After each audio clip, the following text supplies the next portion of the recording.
Thank you for joining us for today's program. If you would like to join Cynthia Alice in reaching 1 million people with this message, please donate to our ministry by going to CynthiaAliceAnderson.com and click Donate to send a tax-deductible donation of any amount. Our goal, $9,000 in 30 days. Thank you in advance. We are so grateful.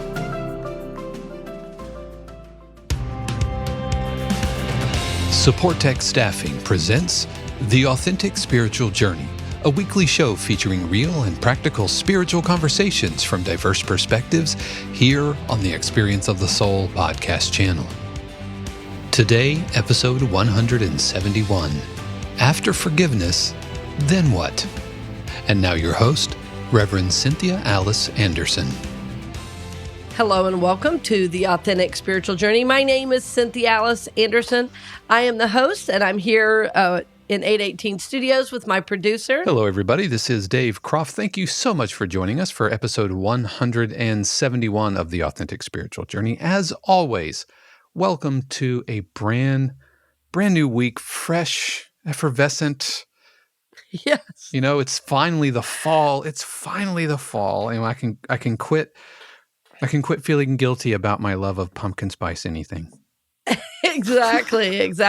Well, of course, I'm getting excited because my retreat is coming up. Yes. October 1st through 3rd. Yes, you know, right around the corner. The retreat did sell out, and the retreat center said they'd make room for 10 more, which was a wonderful surprise. I seriously did not know when I made the plans. I was hoping for 30, and now we're at about 34, 35, and a couple others say they're coming. So the good news is because they added space, anyway,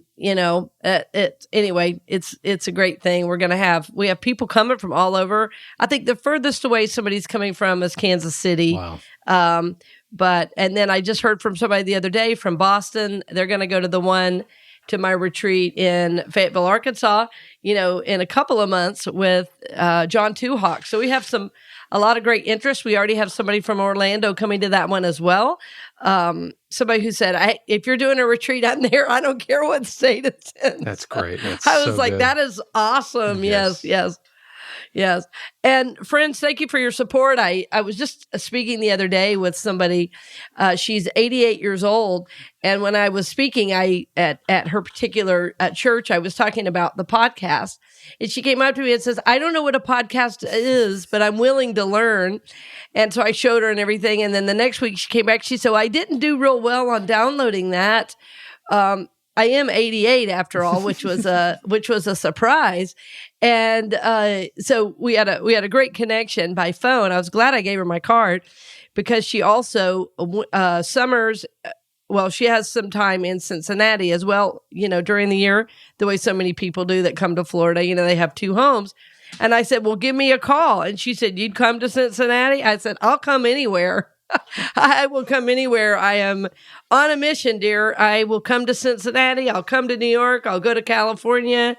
Yes, I will come. Well, then she called me later that afternoon and said, I'm really glad I have your number. Is there any other way to get your podcast? I really want to get it. And I said, yes. So then I told her about the website with going to experienceofthesoul.com, and she's going to do it. And I thought, that meant the world to me that somebody 88 years old was that touched by my message. And of course, I was touched by her telling me, because friends, when we're in here cranking it out every day, and I am, it helps sometimes to hear the feedback. It helps to hear. And then before we got off the phone, she said, and by the way, don't stop doing what you're doing. Right. So I think we all need a little encouragement, on the journey. That's, of course, what we hope we are for you. But I was real grateful that came back my way. Yeah, that is, it's so good always to hear from listeners and, the multiple ways that people can access the show, whether it's direct podcast through iTunes or Apple Music or whatever, through Spotify, YouTube, and even directly through the website. So several different ways, regardless of your tech savviness. Or how you like to listen to the show. Yep. And friends, if you're listening, I also had somebody say, would you ever do, a motivational thing, for my staff? Absolutely. I'm here to be of support. And somebody said to me, you're going to Melbourne? Isn't that a small church? And I said, yes. Do you speak at small churches? I said, yes. I said, I'm here to be of service. And, what I have learned is that when I show up in service, boy, it is always a good experience. So, I was getting accustomed to the energy the first week because it was a new community, but I think we have an understanding now. So, so that was a great experience to be at Unity in Melbourne. And again, I was in September as well. So, beautiful community there. Yeah, beautiful community there. So I'm saying, keep me on your list to speak. I love to do it. I love to be out with people. And, in September, I also spoke at Unity in Denver, which I'd never spoken before, and also in Center for Spiritual Living Orlando. So I'm branching out of Unity and going into other New Thought. I'm going to be speaking at the New Thought Center for Spiritual Living Kansas City as well. So got a lot of speaking coming up and happy to be of service. So, today is a great day. As always, like Dave is saying, happy Monday. And I'm impressed that we have high energy really early in the morning. We've been talking about this month, our fundraiser, and I was speaking to somebody the other day. I was really fortunate in a program I'm in to receive a scholarship. And my program means a lot to me at the Assisi Institute. And anyway, long story short, I was explaining how the podcast works. And, I think people think when they hear we have 150,000 or 160,000, which we're over now. We were saying it's over, probably by the time this airs, we'll be at 170,000 or more, downloads, because we're averaging so many per month. I think people think I get paid for every download. And so I go, the podcast is kind of my labor of love. And I'm thrilled for the financial support we receive. And so this month we wanted to bring it to the forefront, because what I'm learning is that sometimes I carry the load myself and I don't have to. And as a matter of fact, what I find, people are not only willing, it helps people feel a part of the ministry and the message to be able to give. So we just made all month an opportunity.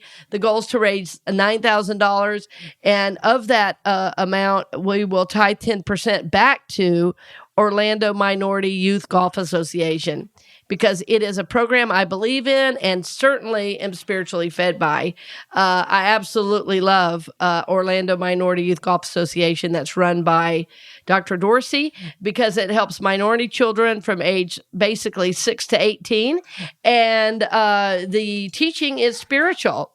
His teaching is golf is 50% spiritual, 30% mental, and 20% physical. Mm. And so what he's doing, he's teaching children about life through golf. And the top player in the world for long distance drives came through Dr. Dorsey's program. The woman in charge of marketing for the LPGA came through Dr. Dorsey's program.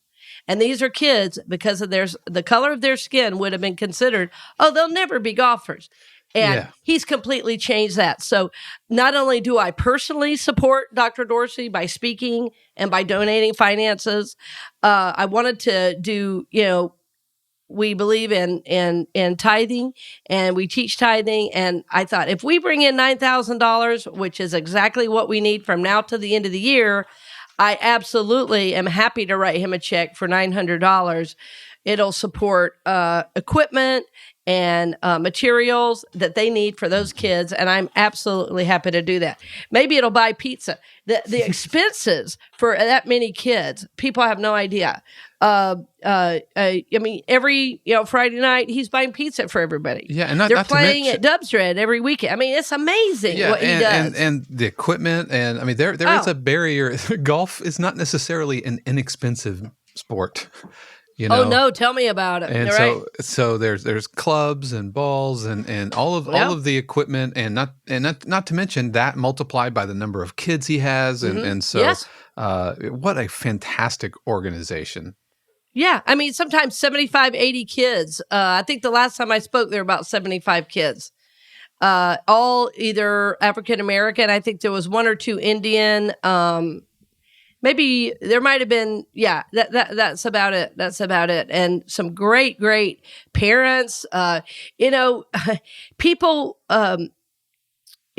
I really seek to change some of those stereotypes that we see in the news. And if people saw these leaders, these Black men leading these kids, they would be very, very challenged in their beliefs.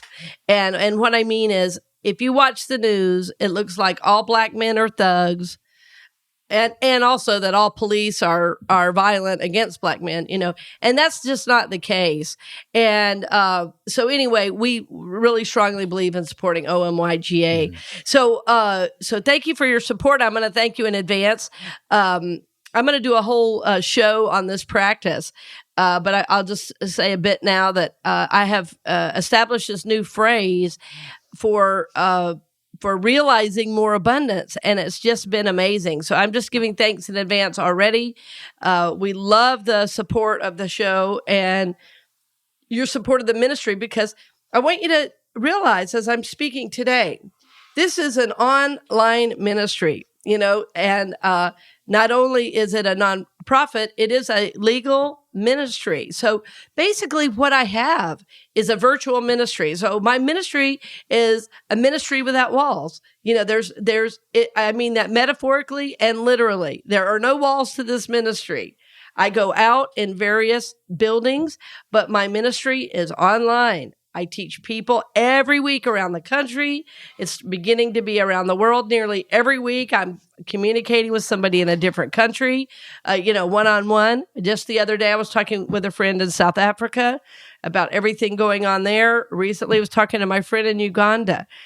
So my ministry is all over the world. So when you're giving, it looks like you're giving to a single show. What you're doing is enabling me to go out and continue to minister. Because some of the ways I minister is me giving to other communities and getting nothing back. Right. So I think people don't always realize what I'm doing outside of the show. So when you give to the show, what you're really doing is giving to my virtual ministry. What's really interesting is, the idea of the itinerant preacher, Yes, which we think of kind of like turn of the century, Victorian era, early industrial age. And we're the internet and virtual tools have kind of reimagined that. Yes. And so being able to meet people where they're at. I mean, that was the whole idea of a traveling evangelist, or even, a traveling doctor or whatever. It's meeting people where they are, as opposed to just expecting them to come to you. And so you are absolutely embracing that, like the 21st century, version of that. It's really fascinating. Well, yes.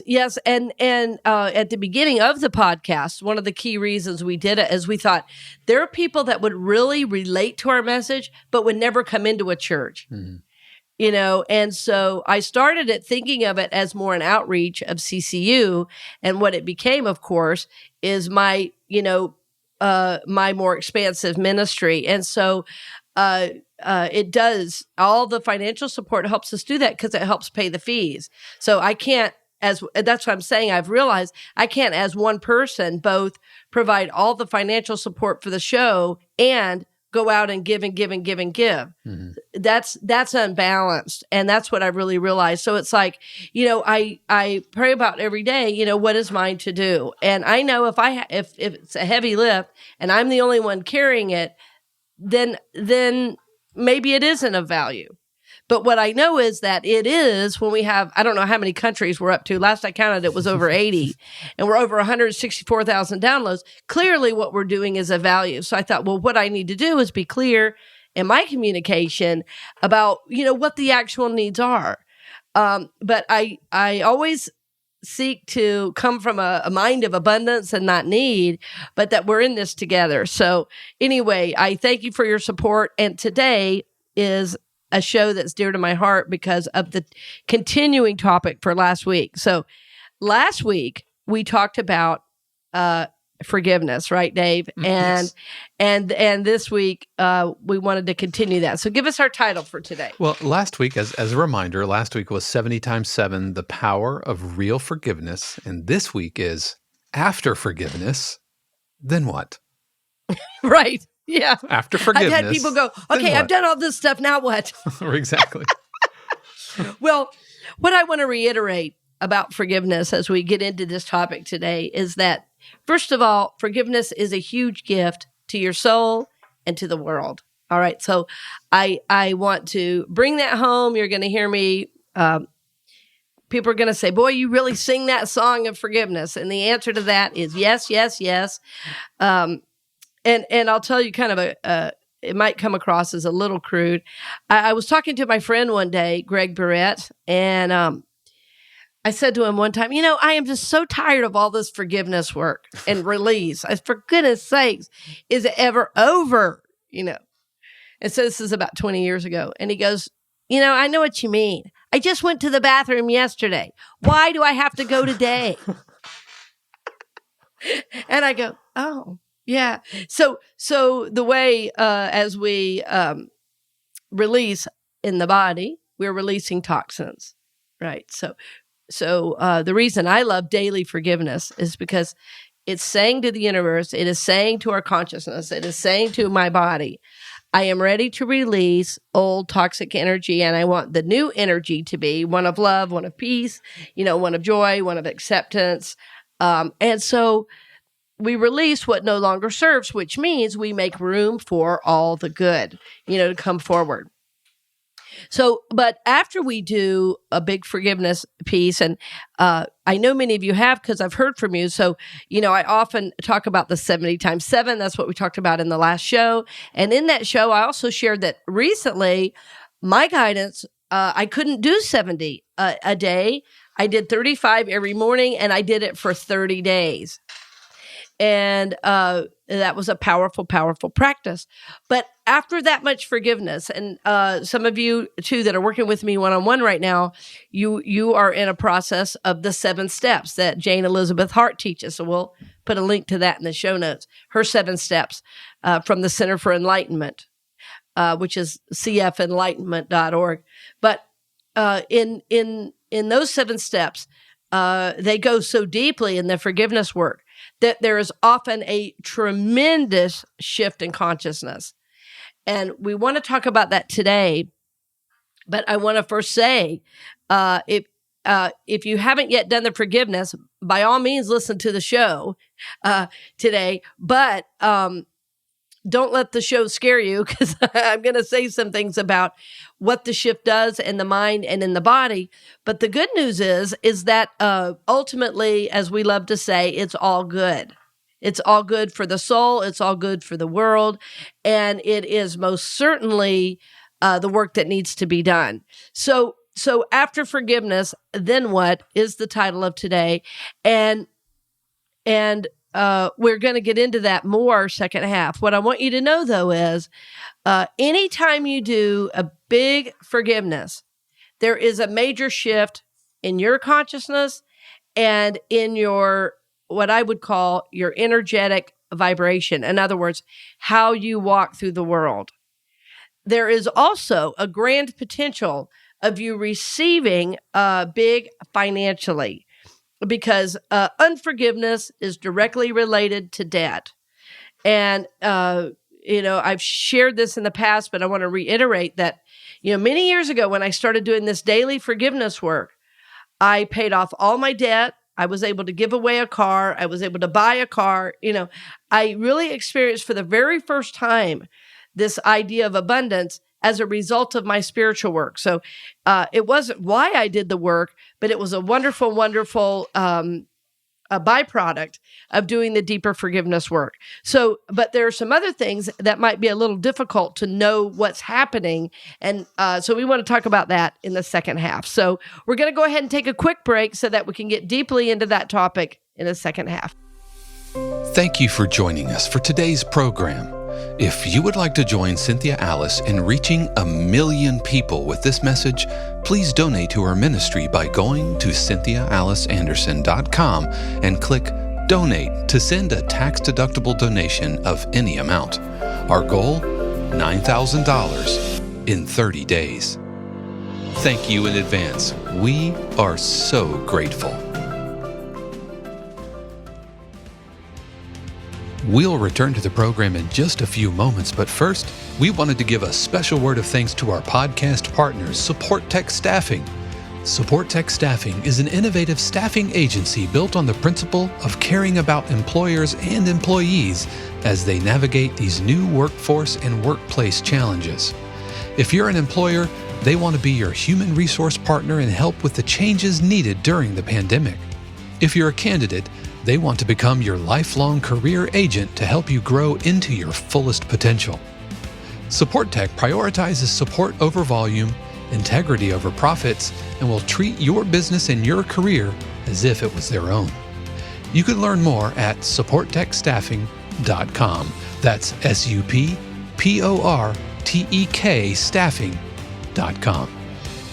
We now return you to this week's episode of The Authentic Spiritual Journey with your host, Reverend Cynthia Alice Anderson. Welcome back. We're glad you're with us. I didn't mean to leave a cliffhanger there at the end of the first half. Well, you wanted to tune in, after the ad break. Right. Well, so when we choose to forgive, it means that we're tired of the old way of thinking and how life feels. So when we talk about forgiveness, we've talked about it clears out old resistance. Well, it does. It cleans out resistance, resentments, even old beliefs at times. And those toxins have been stored in the body, and in the mind. So sometimes right after we do big forgiveness work, we can feel, sometimes we can feel even a little lightheaded. Sometimes we can feel, there could be this real release of crying or even laughing. There can be a feeling of, I don't know what to do next. It's like I don't know how to think because all the other ways I thought have just been cleared out. And so it's going to be really important right after you do big forgiveness work to ground yourself in the here and now reality. I have several people I work with that go like, what do you mean ground yourself? Like go be in nature. I go, yeah, go outside and hang on to a tree for 30 seconds or put a rock in your pocket. I'm like really grounded to the earth because the earth is very healing and very cleansing.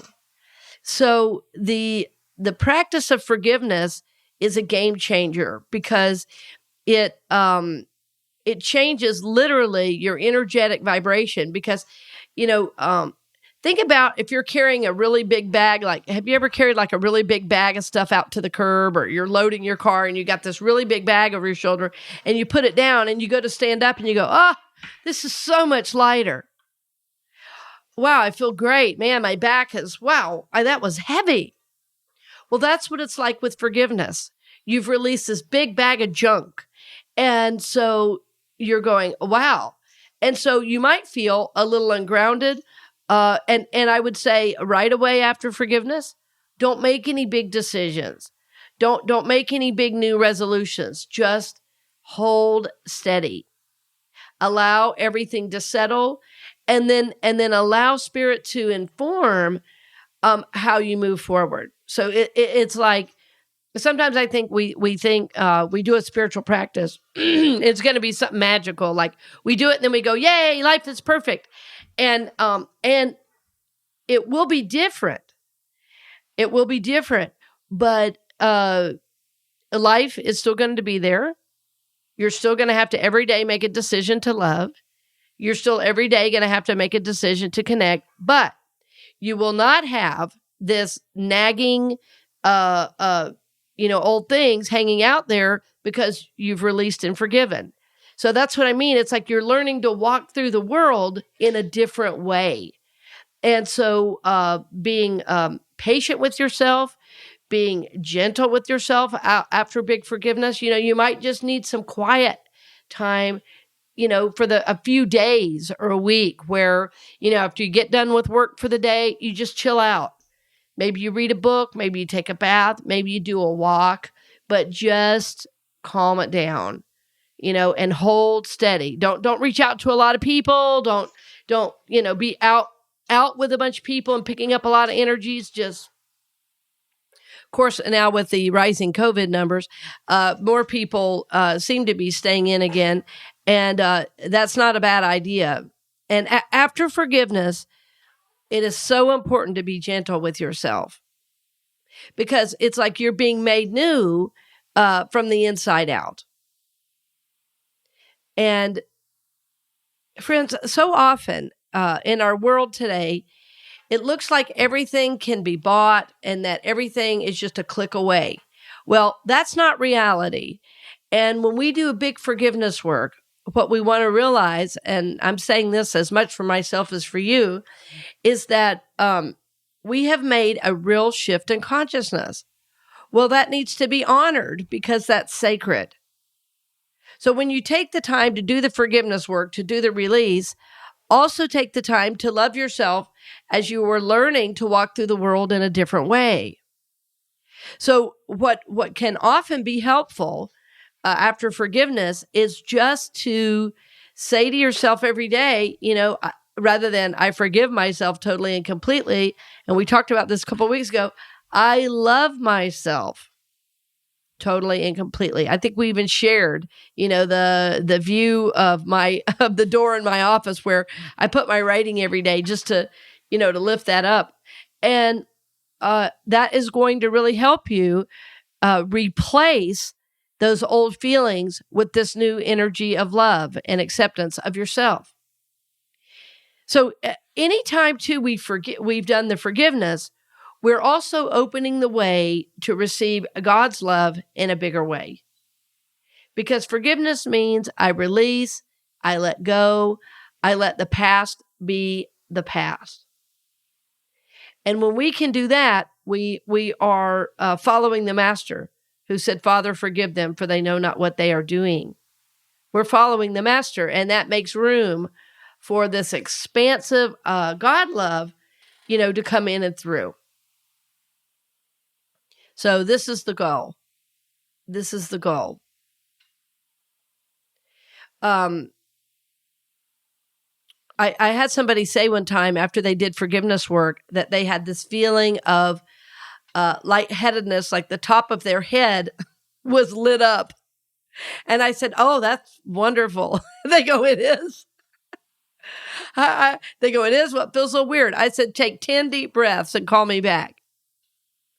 And they were like, oh, go stand by a tree. And I'm telling you, 30 seconds, you'll be fine.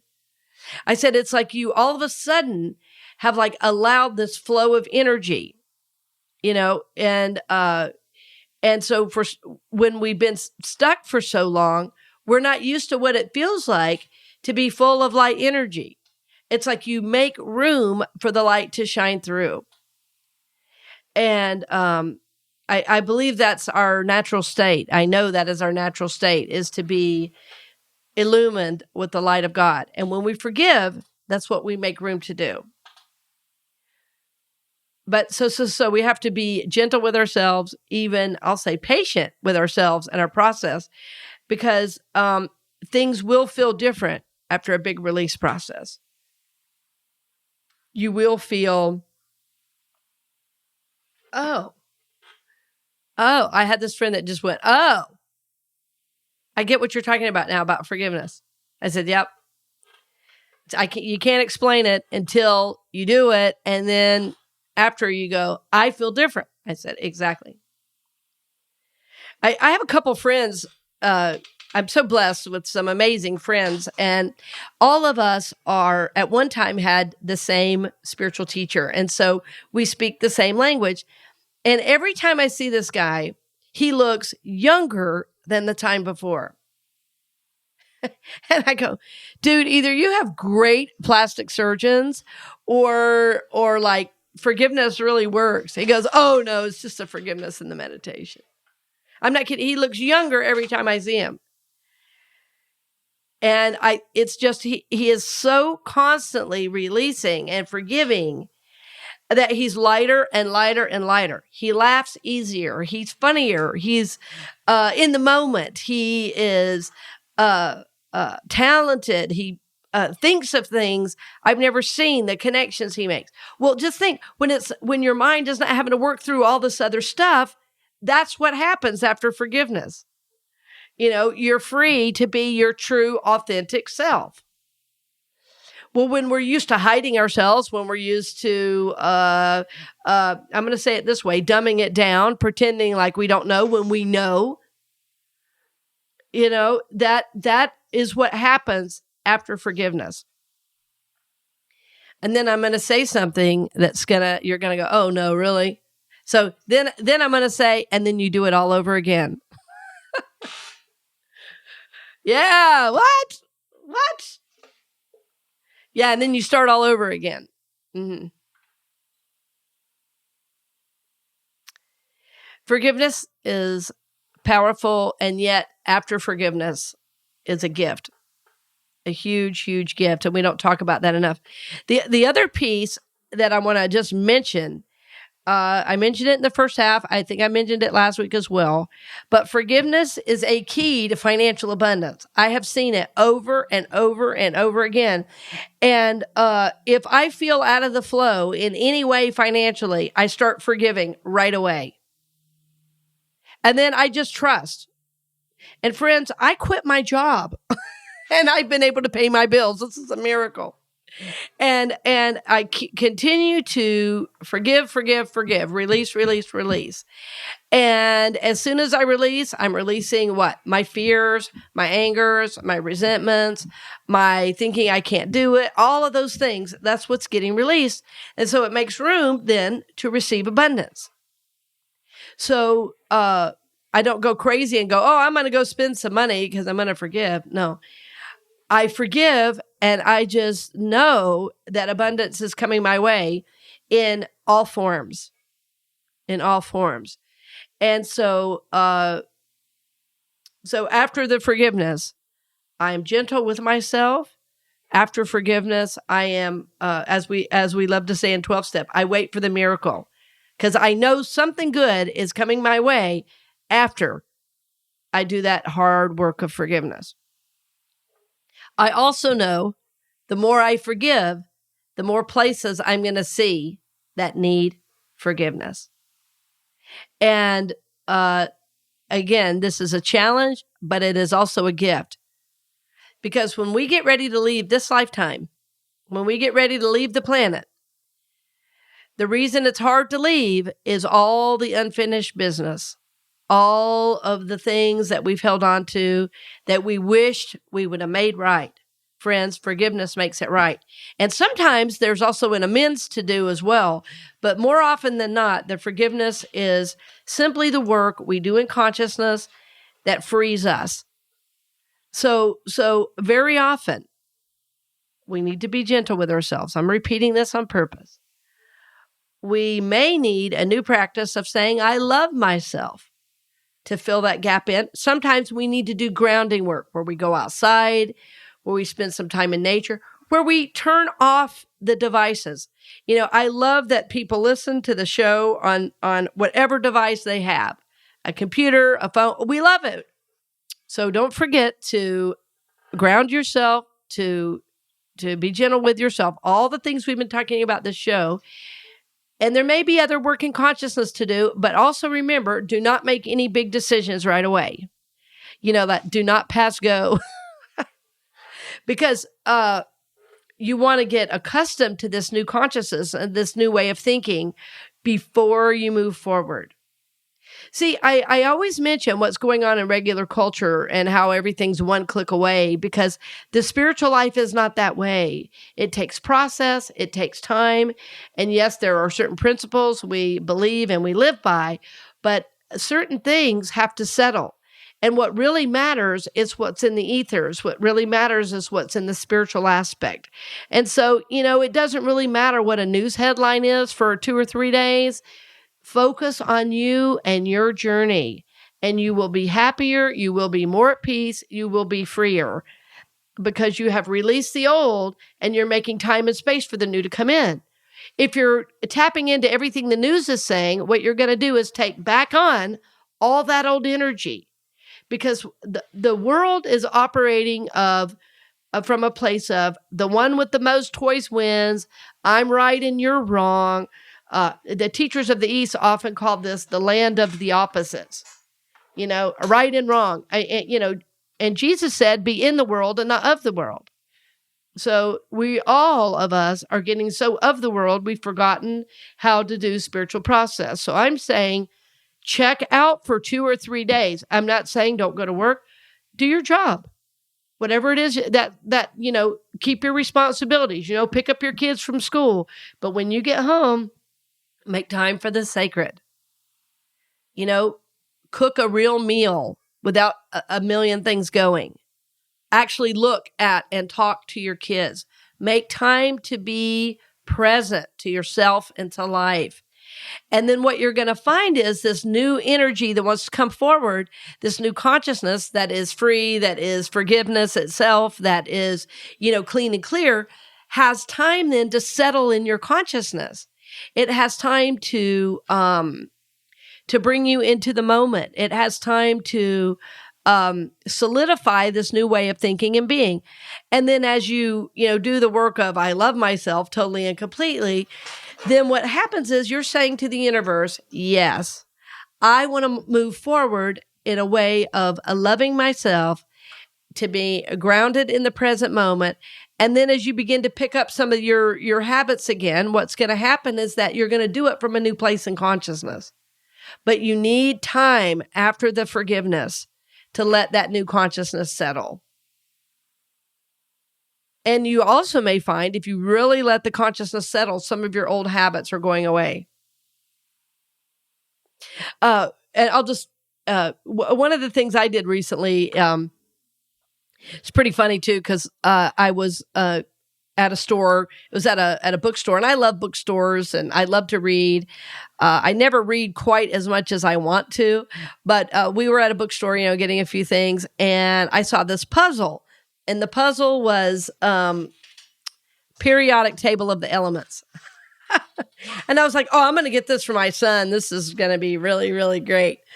And I don't know. I think he did it a total of a half hour, and I did it for a total of about 7 hours. And it was really funny because I just got through all this, forgiveness work. I've been doing this work myself of I love myself totally and completely. And I'm finding that, I'm telling you this story because I'm finding that I am doing things I did when I was a kid. I'm going outside and playing Frisbee. I'm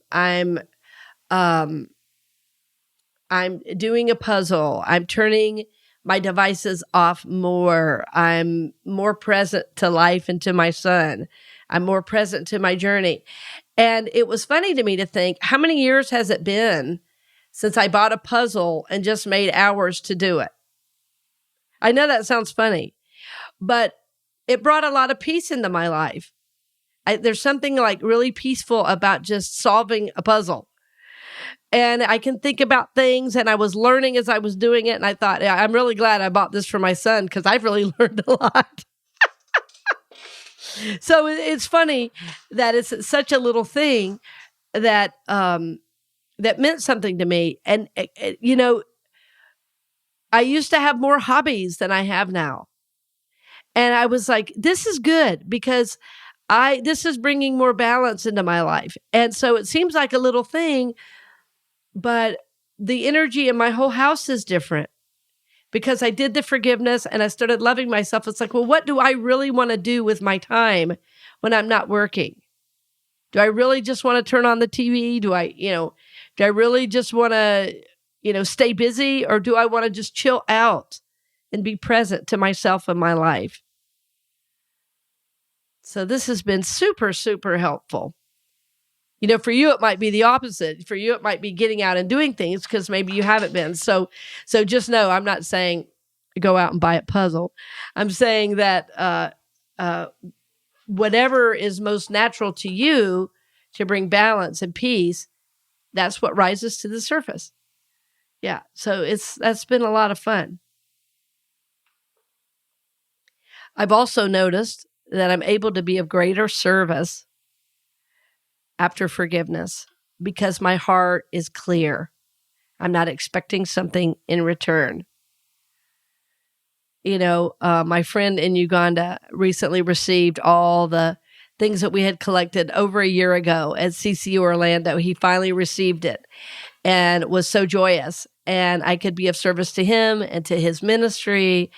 And it was a wonderful completion for me to see that he did receive everything finally, and that not only is it going to serve his kids, it's going to serve that whole area where he lives with computers, with musical instruments. I think I donated a trumpet, as well as computers. So that felt really, really good.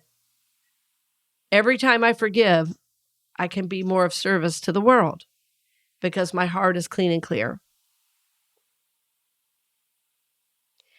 So friends, I pray that you are doing this deeper work of forgiveness. My desire is to bring you inspiration, to grow, prosper, and evolve. And forgiveness is key, friends. Forgive everybody for everything, and then do the work after forgiveness, which is the self-care, becoming grounded. Don't make any big decisions. Hold steady. Let things settle. Take care of yourself, turn off those devices. Make time for your spiritual journey, make time for you. Make time for this new consciousness that's trying to create, and see how God wants to use you in the world. Because guaranteed, you are a gift in your very own way, and God is very, very ready to guide and direct your life. So thank you again for all your support today, and always for listening. Please share the show as you feel guided, and know that helps us reach the world. We have that goal of 1 million people, and we appreciate you being a part of that. So thank you for joining us. We'll see you next week, and blessings on the journey, dear friend. Thank you for joining us for today's program. If you would like to join Cynthia Alice in reaching 1 million people with this message, please donate to our ministry by going to CynthiaAliceAnderson.com and click Donate to send a tax-deductible donation of any amount. Our goal, $9,000 in 30 days. Thank you in advance. We are so grateful. We hope you've enjoyed this week's episode of The Authentic Spiritual Journey, presented by Supportek Staffing. This channel is also made possible because of listeners just like you. If you would like to support the channel with your tax-deductible contribution on an ongoing basis or through a one-time gift, head over to experienceofthesoul.com/support. The Authentic Spiritual Journey is copyright 2021 Cynthia Alice Anderson, all rights reserved. Our theme music is composed by Dave Croft and used with permission from RR Hot Publishing. The Experience of the Soul podcast channel is a production of 818 Studios.